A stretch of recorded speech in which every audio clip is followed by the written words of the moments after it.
Hello everyone, welcome back to my channel. আশা করি তোমরা সবাই খুব ভালো আছো আর সুস্থ আছো। বাজে এখন ঘড়িতে ওই ৮টা মতন, আর এখন থেকে ভিডিওটা শুরু করলাম। বেশ কয়েকটা দিন হয়ে গেল রাত্রেবেলা কিন্তু ঠিক করে ঘুমোতে পারছি না, আর এমনকি সকালবেলাও যে একটু ঘুম আসবে সেটাও কিন্তু হচ্ছে না।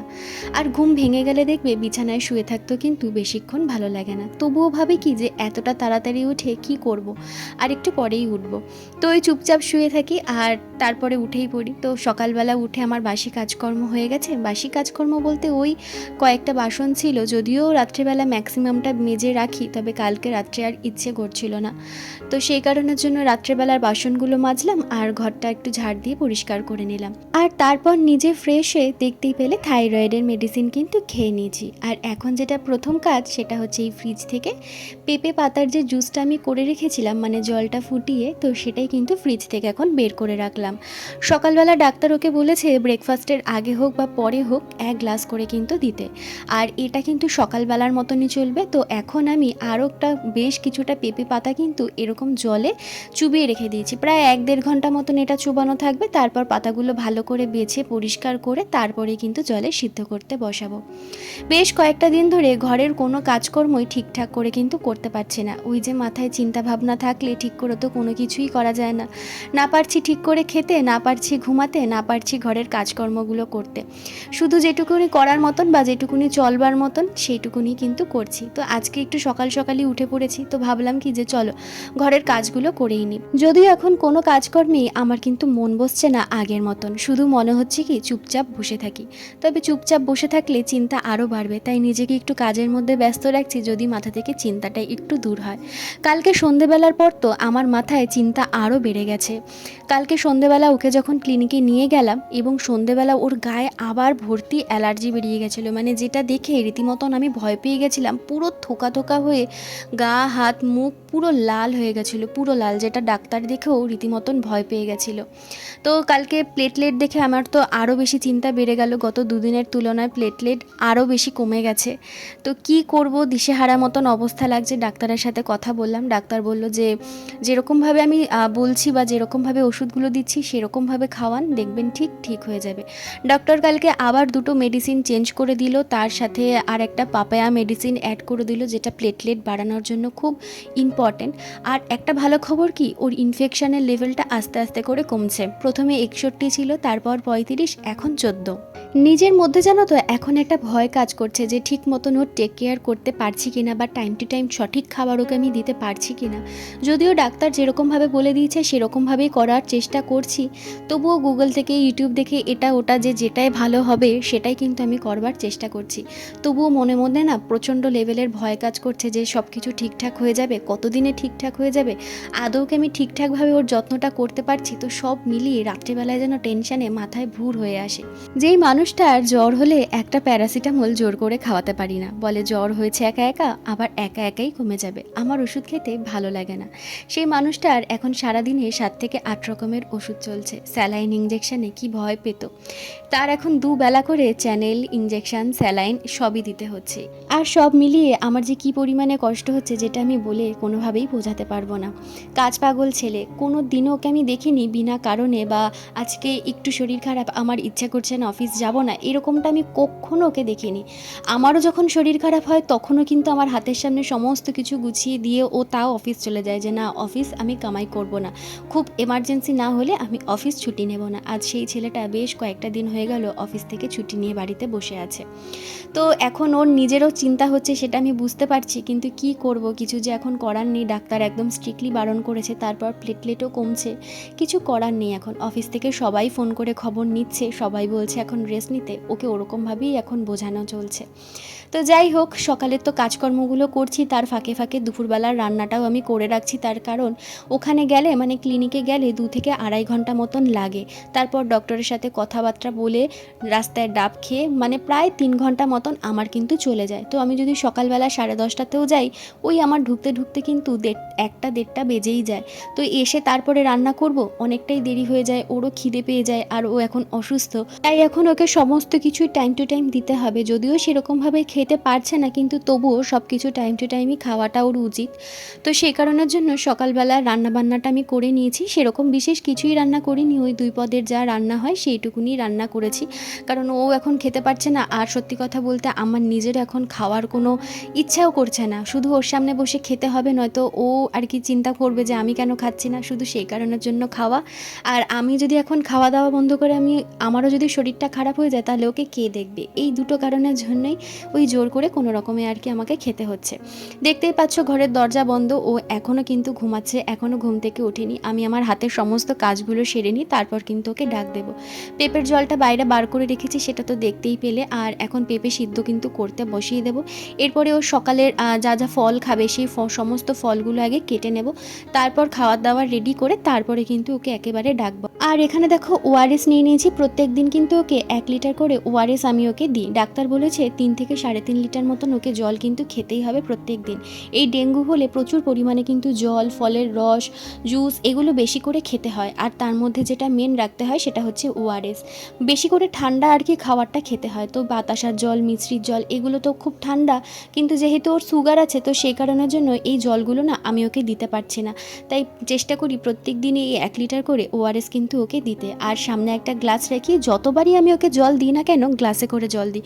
কারণ বোতলে করে জল খেলে আমার মনে হয়, আর আমি সেটা নিজেও দেখেছি, যে জলটা কম খাওয়া হয়। তাই গ্লাসে করে জল দিলে একদম কিন্তু যতটা পরিমাণে দরকার ততটা পরিমাণেই কিন্তু খাওয়া হয়। ও একটু বিরক্ত হয়ে যায়, কারণ ওর এখন খাওয়ার কোনো রকমেরই ইচ্ছে নেই। খাবারটা দিলে খুব চিল্লামিল্লি করছে, যে খাবারের কথা জিজ্ঞাসা করছে তাকেই আর কি একটু ধমক ধমক দিয়ে দিচ্ছে, আমাকে খাবারের কথা জিজ্ঞাসা করবে না। বুঝতে পারছি ওর একদমই ভালো লাগছে না, কিন্তু তবুও ওই বাচ্চাদের মতন বুঝিয়ে যেটুকুনি যা পারা যায় সেটুকুনি খাওয়াচ্ছি। বাড়ি থেকে বাবা মা বা দিদিরা যদি ফোন করে জিজ্ঞাসা করে খাবারের কথা, তাদের ওপরেও কিন্তু একটু আধটু রাগ দেখাচ্ছে। আমাকে একদমই খাবারের কথা জিজ্ঞাসা করবে না। আমার খাবার খেতে একদমই ভালো লাগছে না, যতটুকুনি খাচ্ছি সেটাই যথেষ্ট।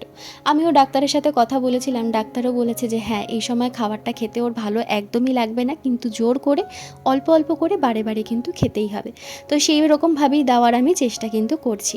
তো দিদিদের কথা বলতে মনে পড়লো, আমাকে কয়েকদিন ধরে আমাকে কয়েকজন কমেন্ট করছো যে আমার ছোটো ননদ কেন ভিডিও দিচ্ছে না। সত্যি কথা বলতে আমি নিজেও না সঠিক কারণটা জানি না যে দিদি কেন ভিডিও দিচ্ছে না। আর এখন পুচকু আছে, ওকে নিয়ে এখন খুব স্বাভাবিক ব্যস্ত থাকাটা, হয়তো সেই কারণের জন্য ভিডিও এখন দিতে পারছে না। সপ্তাহে 2 থেকে 3 দিন কিন্তু আমাদের ভিডিও কলে কথা হয়, তখন আমরা পুচকুর সাথে কথা বলতে এতটাই ব্যস্ত থাকি যে তখন আর ভিডিও প্রসঙ্গ নিয়ে কথা কিন্তু হয় না। তো সেই কারণের জন্য তোমাদেরকে কারণটা আমি জানাতে পারলাম না। তো যাই হোক, ওদিকে তো দেখতেই পেলে ঘরের সমস্ত কাজবাজ আমার হয়ে গেছে।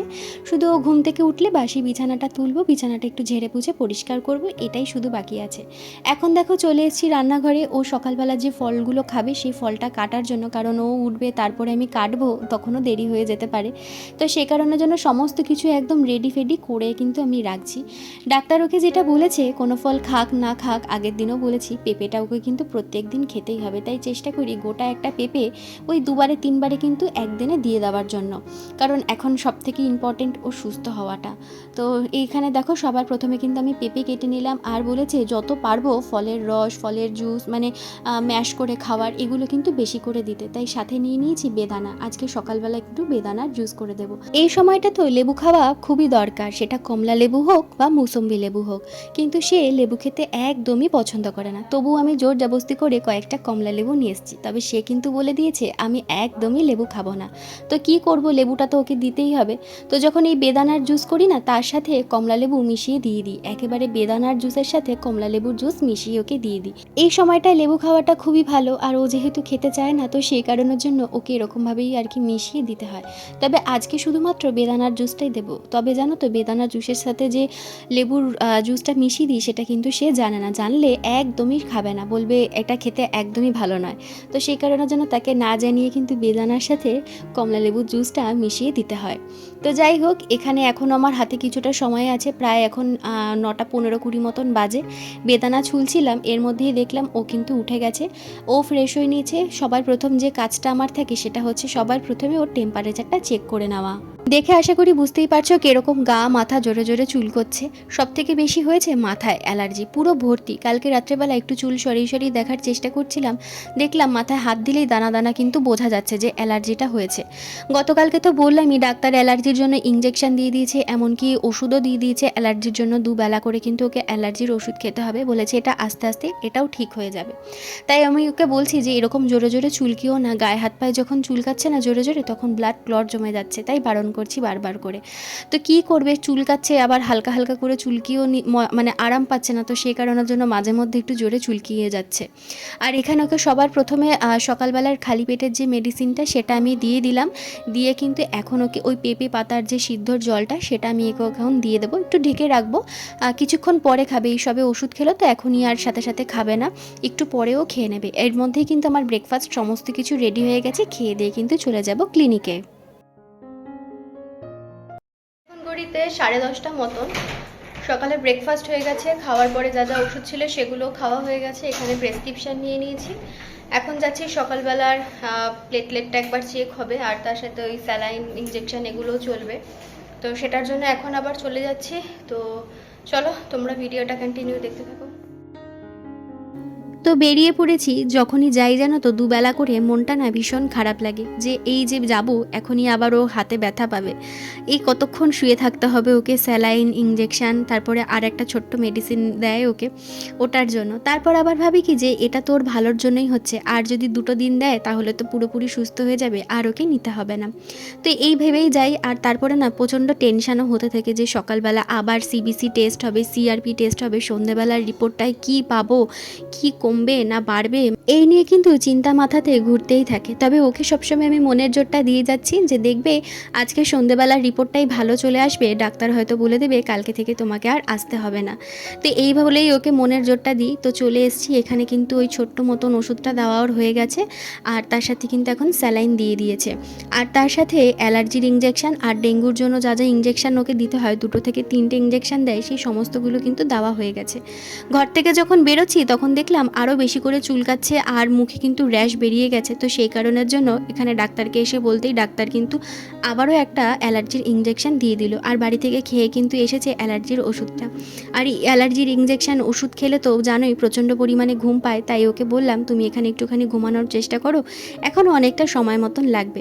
তাও মাঝে মধ্যে চোখটা খুলছে, গল্প করছে, বাড়িতে একটু ফোন করো, বাবা মায়ের সাথে কথা বলি। আর আমিও শ্বশুরমশাইকে বলে রেখেছি যে তুমি যখনই ফোন করবে তখনই ভিডিও কল করবে, কারণ ওনারা অত দূরে থাকেন, আর এখানেও শরীরটা খারাপ, খুব স্বাভাবিকভাবে বাবা মায়ের মনটা খারাপ হয়, তাই যখনই ফোন করে তখনই কিন্তু ভিডিও কলই কথা হচ্ছে।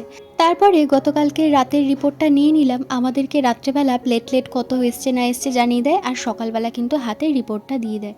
সেই রিপোর্টটা নিয়ে নিলাম, রিপোর্ট নিয়ে এখন কিন্তু চলে যাচ্ছি ডাবের দোকানে।